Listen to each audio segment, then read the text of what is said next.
Como estão, meus amigos e minhas amigas? Sejam bem-vindos a mais um vídeo no canal. É a caderneta no Mundial. Vamos falar principalmente sobre o jogo mais importante desta jornada, da segunda jornada do Mundial entre Portugal e Uzbequistão, que será amanhã às 18 horas em Houston. Eu verei por cá, naturalmente, não é?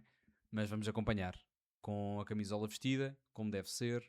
Vamos acompanhar esse jogo extremamente importante para a seleção portuguesa. O vídeo de hoje vamos fazer o mesmo exercício que fizemos antes do jogo frente à República Democrática do Congo, ou seja, vamos tentar adivinhar o 11 escolhido por Roberto Martínez e eu vou dar também o 11 que eu escolheria, porque, afinal de contas, a minha opinião neste canal, nesta esfera, interessa, pelo menos para mim. Espero que para vocês também. Por isso, deixem o vosso like, subscrevam o canal, deixem o vosso apoio. Obrigado por estarem desse lado novamente. Tenho sempre que agradecer, porque senão não faria sentido estar aqui a gravar este vídeo. Este fim de semana não consegui gravar nenhum vídeo, por isso acumularam-se uma série de jogos. É uma das críticas que faço a este Mundial, apesar de ser bom acompanharmos tantos jogos de seguida, em sequência. A verdade é que parece que em 2 dias já nos esquecemos o que é que aconteceu na sexta-feira. Já passaram tantos jogos, tantos novos acontecimentos, tantas novas histórias que parece que já foi, que já se evaporou a história que tínhamos contado na sexta-feira ao nosso sogro sobre um determinado jogador. De qualquer das maneiras, vamos fazer aqui também um curto recap. Vamos olhar para os jogos que aconteceram desde então e falar um bocadinho sobre os principais destaques desses jogos. Jogo em que eu prestei extrema atenção, o Brasil-Haiti, à 1h30 da manhã de sexta para sábado. Estive atento até às 3h30 a acompanhar a partida e vi com toda a atenção. Neste encontro, Ancelotti, apesar da pressão pedirem a entrada de Endrick, ele optou por Mateus Cunha e parece que deu certo, não é verdade? A velha raposa acabou por escolher o avançado do Manchester United, não, optando até por utilizar Mateus Cunha não como um 9 posicional e um 9 tradicional, mas sim um elemento que vai vagueando e vai ocupando outras zonas do terreno e funcionou muito bem. Faz os 2 primeiros golos, o primeiro com alguma sorte, o segundo com muita qualidade e depois o terceiro feito por Vinícius Júnior. Sobre o jogo do Brasil-Haiti, eu hoje estava a ver um vídeo e acho que enquadra-se muito bem com o Brasil-Haiti e eu vou fazer a ponto para quando falar sobre Portugal. Fred, o ponta de lança que passou pelo Lyon, pelo Atlético Mineiro, pelo Cruzeiro, pelo Fluminense também, o ponta de lança Fred, ele numas declarações à Players Tribune BR, ou seja, Players Tribune brasileira, coisa que ainda não chegou a Portugal, infelizmente, mas Fred fala sobre aquela história no Mundial do Brasil, quando ele foi apelidado, destruído, toda a sua história foi reduzida a pó, chamando-o de Con, o Con Fred, porque as coisas não lhe correram bem, aliás, não correram bem à seleção brasileira no geral, mas Fred foi quase como um elemento de bote expiatório, o ponta de lança. E ele destacou uma frase ou um pensamento que eu gostaria aqui de dizer. Não é exatamente aquilo como eu vou dizer, mas a ideia era principalmente dizendo que naquela época havia uma série de jogadores que queriam mostrar serviço pela seleção. Muitos queriam tomar o protagonismo e então Fred acabou por se resguardar um pouco. Não fugiu muito da sua área de atuação, deixava para que outros surgissem, tentassem aparecer, fazer o gol, decidir e ele acabou por se esconder um bocadinho. E este ponto aqui, recordem-no bem, porque eu vou falar mais tarde quando falar sobre a seleção portuguesa. Para além desse ponto, também há o mistério Rafinha, ele saiu ilusionado, fala-se num ataque de ansiedade e Neymar que está de fora, nem viajou com a equipa e provavelmente estará apto para o jogo frente à Escócia. Aguardemos por isso. A Alemanha sofreu, venceu, Países Baixos surpreendeu, venceu por 5 bolas a 1. A Turquia tem 0 pontos neste momento com 2 derrotas. Curaçao fez o primeiro ponto, apesar de se notar uma qualidade inferior em relação aos adversários que defrontou até agora. Curaçao a conseguir ainda assim fazer história, empatou a zeros e foi um jogo também emocionante para quem acompanhou. No meu caso, tive a oportunidade de o fazer. Japão cumpriu o jogo 1000. Foi o jogo entre Japão e Tunísia, isso mesmo, Japão e Tunísia, em que O Japão venceu por 4-0, ou seja, foi a primeira seleção asiática a marcar 4 golos num campeonato do mundo, para além de ter sido histórico pelo jogo 1000 em mundiais, como também acabou por marcar com uma grande vitória por 4-0. Atenção a esta seleção japonesa, que por isso mesmo, pelo jogo emblemático dos 1000 jogos de campeonatos do mundo, como também pela vitória por 4-0, aqui trago esta belíssima camisola da seleção nipónica. A Espanha respondeu muito bem ao empate frente a Cabo Verde, venceu por 4-0 a Arábia Saudita. Bélgica, Irão, empate a 0, jogo sofrível. Uruguai, Cabo Verde, histórico, um jogo absolutamente fantástico. Se não poderia ter trazido a camisola de Cabo Verde para este vídeo, trago a de Japão porque a de Cabo Verde já utilizei, mas Cabo Verde é claramente a minha segunda seleção que estou a apoiar neste Mundial. Que campanha absolutamente fantástica, e a aproximação para a zona a eliminar, para a fase a eliminar, está cada vez mais próxima. Cabo Verde que joga frente à Arábia Saudita na última jornada, e Uruguai vai defrontar a Espanha. Por isso, tudo em aberto para a seleção de Bobista. A Nova Zelândia perdeu por 1-3 frente ao Egito. Eu vi apenas a primeira parte, com a Nova Zelândia a vencer. E depois o Egito faz 3 golos na segunda parte e conseguiu dar a volta, vitória importante para os homens liderados por Mo Salah dentro de campo. A Argentina, Áustria, acabou ainda há pouco, começou às 18 horas, se não estou em erro. Acompanhei principalmente a partir do minuto 30. E o que dizer desta Argentina, que parece replicar a papel químico aquilo que fez em 2022, abdicando de todo o seu esplendor para jogar única e exclusivamente para o seu astro, para o seu Deus, para alguém que a equipa venera. Os jogadores todos naquela equipa, para além dos que estão no banco, todos os que entram, estão ali para jogar para Messi e adoptam esse perfil e esse estilo de jogo com toda a humildade. Mesmo Enzo, De Paul, claro, Lautaro, são jogadores que estão a jogar para Lionel Messi. Um jogo da Argentina extremamente cínico. Creio que essa identidade continua. Uma equipa que não tem problema nenhum em bater a bola na frente. A bola chega ali perto da zona da grande área. Bola na frente. Alguém vai lutar por ela. Seja o Lautaro, seja o Alvarez. Bem, não tem qualquer complexo em jogar feio. E a verdade é que jogam feio, jogam duro, jogam intensos, mordem os calcanhares, andam atrás deles, dão nas pernas quando é suposto. Uma entrada mais dura de vez em quando. Nesse aspecto até, apesar de ser constante neste campeonato, o critério é largo pela equipa de arbitragem, mas com a seleção argentina parece um pouco mais. A seleção argentina parece que trouxe um bocadinho daquela raiz, daquela fonte argentina para o Mundial, e parece que os árbitros ainda estão a perdoar algumas entradas um pouco mais duras dos jogadores argentinos. A verdade é só uma: Messi fez história, ultrapassou Miroslav Klose, falhou uma grande penalidade. Eu creio que Messi não queria passar aquele estatuto, aquela marca com um gol de grande penalidade, falhou, e depois fez ainda na primeira parte o gol que permitiu fazer 17 golos, e na segunda parte, já no final, faz novamente um grande gol. Principalmente aquela recepção, a bola chega-lhe cheia de porcaria, e ele com o calcanhar a bola ajeita e cola na zona para ele poder fintar, zaguear e rematar, ainda que só na recarga tenha feito o segundo gol.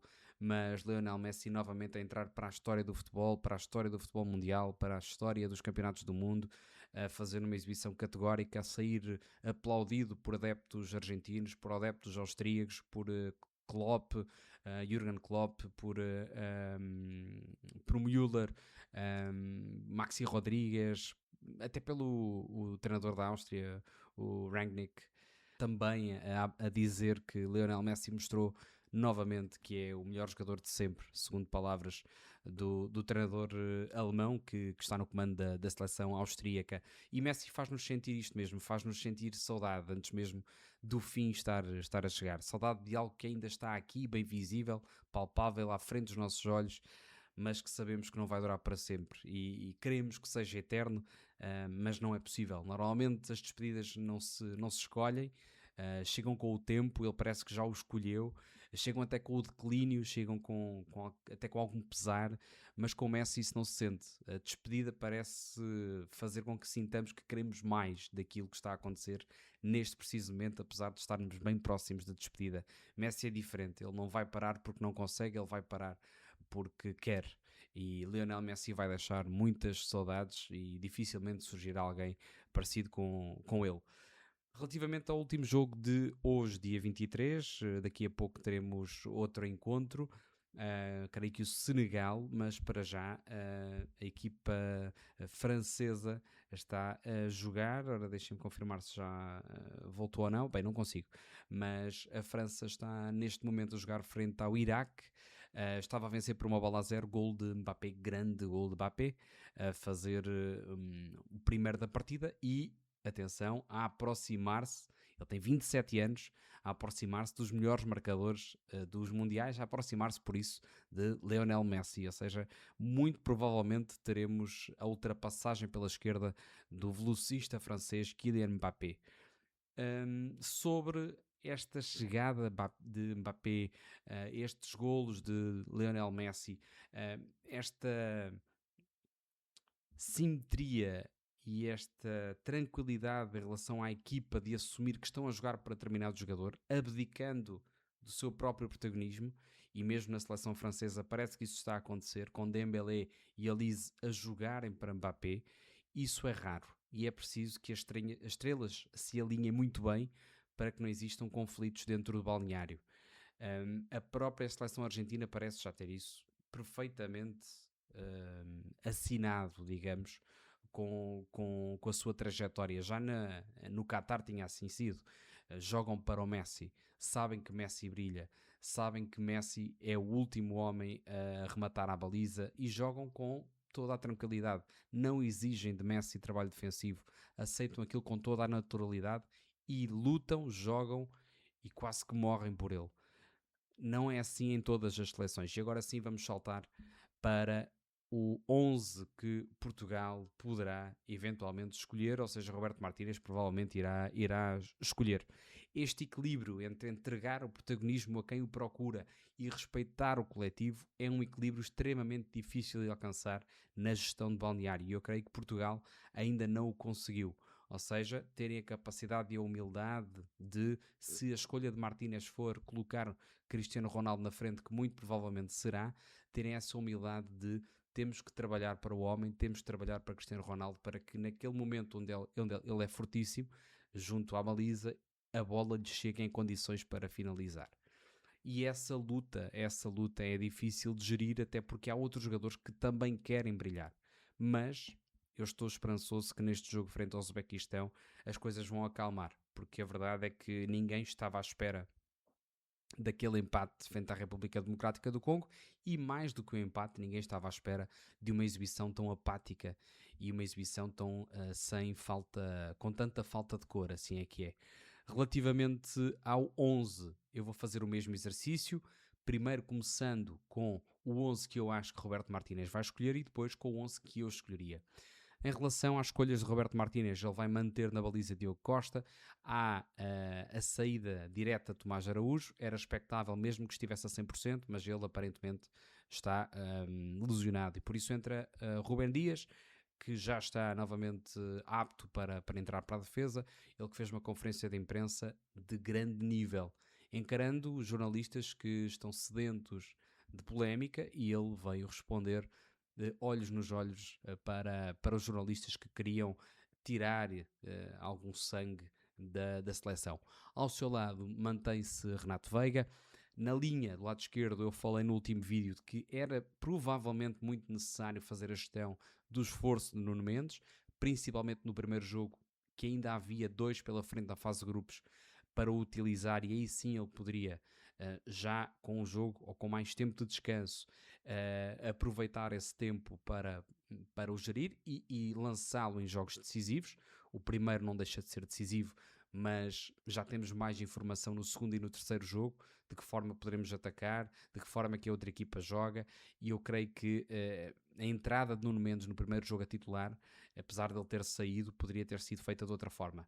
Creio eu que ele não será titular neste jogo frente ao Uzbequistão, principalmente por uma questão física. Por isso, creio que Roberto Martínez vai colocar Diogo Dalot do lado esquerdo e João Cancelo do lado direito. No meio campo vai manter Vitinha e João Neves, vai também manter Bruno Fernandes, vai manter Bernardo Silva e vai fazer uma alteração na esquerda, vai colocar o Félix, tirando por isso Pedro Neto. Na frente, Cristiano Ronaldo.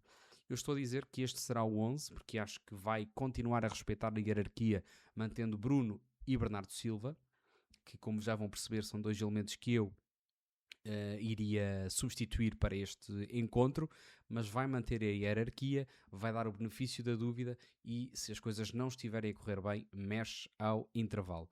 Vai colocar o Félix porque assim tem que ser, mas não deixe de fazer o apontamento que se for este 11, e este é um exercício hipotético e de suposição, eu acho que é uma grande contradição àquilo que Roberto Martínez foi preparando para este encontro.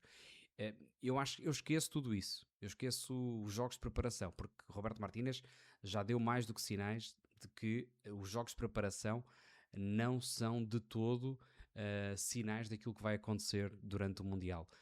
Não me lembro de ter visto Gonçalo Ramos e Cristiano Ronaldo na frente, e ele fez isso nos últimos minutos do encontro. Não me recordo de ver Bernardo Silva no corredor, foi o que ele fez na primeira parte. Por isso, eu acho que o irá fazer. E vai colocar Bernardo, vai colocar Félix e Cristiano Ronaldo e vai dar largura pelos laterais. Relativamente ao meu 11, o que eu utilizaria para este encontro frente ao Uzbequistão? Eu colocaria Diogo Costa na baliza, do lado direito Nelson Semedo, do lado esquerdo João Cancelo, Ruben Dias e Renato Veiga, ia dizer Ruben Semedo. Não sei onde é que estava com a cabeça, mas não daria. Mas colocaria então Nelson Semedo, que acho que se adequa melhor ao corredor direito, enquanto que João Cancelo iria colocar na esquerda, porque puxando para dentro é um jogador que pode ter também o atributo de remate à baliza, e prefiro o João Cancelo a atacar a baliza do que propriamente a cruzar. E ele tecnicamente é muito mais evoluído que Nelson Semedo e pode muito bem trabalhar a bola pelo corredor esquerdo, puxar para dentro, tentar a finta, por isso sinto-me mais confortável com o João Cancelo do lado esquerdo.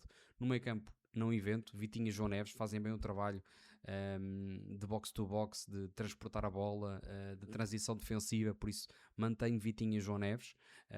São eles quem carregam o piano, quem organizam a orquestra, por isso entregava toda a responsabilidade do meio campo a Vitinho e João Neves, claro que auxiliado por Cancelo, Semedo, que são importantes no fecho do corredor central também, mesmo jogando como laterais, e depois à sua frente colocaria um elemento que, apesar de não ser o tradicional número 8 ou número 10/8 que Roberto Martínez utiliza, que normalmente é Bruno Fernandes, que vem buscar, faz as diagonais, lança longa, etc. Eu colocaria João Félix. João Félix naquela posição, mesmo como segundo ponta de lança. Portanto, eu jogaria quase como no 4-2-4, com alas abertos, e depois com João Félix um pouco mais adiantado no meio campo, não fazendo as funções, nem tendo a responsabilidade que Bruno Fernandes entrega quando joga. Mas eu creio que o João Félix seria importante para passar a mensagem, tanto para o adversário como para a equipa, de que a prioridade era atacar, criar espaços, trabalhar a bola entre linhas para potenciar a desmarcação rápida para Cristiano Ronaldo e abafar a equipa adversária no seu meio campo, do segundo terço para trás. Nos corredores colocaria Neto do lado esquerdo, Francisco Conceição do lado direito e na frente Gonçalo Ramos. Ou seja, aposto também na possibilidade de ser Gonçalo Ramos na frente, ou apostaria a possibilidade de ser Gonçalo Ramos, se bem que, e já para não haver aqui ataques desnecessários, colocaria sim Cristiano Ronaldo na segunda parte, porque acho que seria determinante para já com a máquina relativamente oleada e eventualmente já também com uma dinâmica acelerada, potenciar ainda mais Cristiano Ronaldo, já com o Uzbequistão empurrado para o seu meio campo. Neto e Conceição acho que são obrigatórios, mantenho nos corredores jogadores rápidos, se bem que alteraria eventualmente colocando Félix num dos corredores. Também aceito essa hipótese, mas sinceramente eu jogaria com 3 jogadores atrás do ponta de lança, extremamente rápidos, verticais, à procura das costas, batalhadores também, agressivos na transição, a pressionar o adversário na saída, e colocaria Félix, Neto e Conceição. Mais Neto e Conceição do que Félix, mas mesmo Félix acho que está no ponto rebuçado, está exatamente no ponto que eu pretendo de Félix para mostrar serviço pela seleção. Por isso, Este seria o meu 11. Com algumas diferenças em relação ao de Roberto Martínez, estaremos aqui amanhã para conferir se o meu 11 ou o 11 de Roberto Martínez estará certo ou errado. Independentemente disso, já o disse no outro vídeo, eu acho que aqui é importante que Roberto Martínez entenda que o que pretendemos é que haja entrega total e quem quer que sejam os jogadores a atuar de início ou a entrar, que a intensidade e o foco seja a baliza adversária. O posse de bola inócua vai fazer com que a sensação que passa para o público e para o Portugal, para os portugueses, aliás, seja de que temos capacidade para mais e temos que deixar evidente e claro que somos uma equipa de ataque. Essa, quanto a mim, deve ser a nossa principal identidade. Equipa ofensiva, equipa assustadora, equipa que o adversário nos vê passar com a velocidade que tem. E é importante nós fomentarmos esse tipo de identidade e esse tipo de energia. Não é fácil, é certo, mas chegar à fase eliminar com esse espírito, com essa fama, pode ser importante também para, de alguma maneira, colocar respeito no adversário que nos apanhe na fase a eliminar. Que Roberto Martínez interprete dessa maneira e que coloque, como se costuma dizer, toda a carne no assador. Que seja atrevido nas decisões, que não tenha medo de arriscar, porque efetivamente o que se sente pelos portugueses é que nós queremos que a seleção arrisque, que seja dominadora, que seja forte. Eu sei que é importante ter os pés bem assentes na terra, creio que o empate já nos deu isso, agora frente ao Uzbequistão. Uma equipa que nunca defrontámos anteriormente, mas que a nível de qualidade está claramente abaixo. Eu sei que a teoria nos vem dizer que cada vez mais as equipas, eventualmente mais fracas, e vamos chamá-las mais fracas com todo o respeito, também nos criam dificuldades e que não há seleções fracas hoje em dia, mas temos que ser honestos. A seleção portuguesa é claramente superior à do Uzbequistão e num dia normal é uma seleção para vencer. E é assim que Portugal tem que encarar, caso queira manter aquilo que disse e que perpetuaram no início do campeonato de que são favoritos. Que assim seja, que amanhã estejamos, esta hora precisamente, a festejar a vitória sólida e convincente da seleção portuguesa. Quanto a vocês, agradecer-vos este bocadinho, esta partilha. Deixem, por favor, o vosso comentário com o 11 que vocês escolheriam neste jogo frente ao Uzbequistão. Este vídeo sairá logo pela manhã, por isso tenho aqui muito tempo para comentar neste vídeo.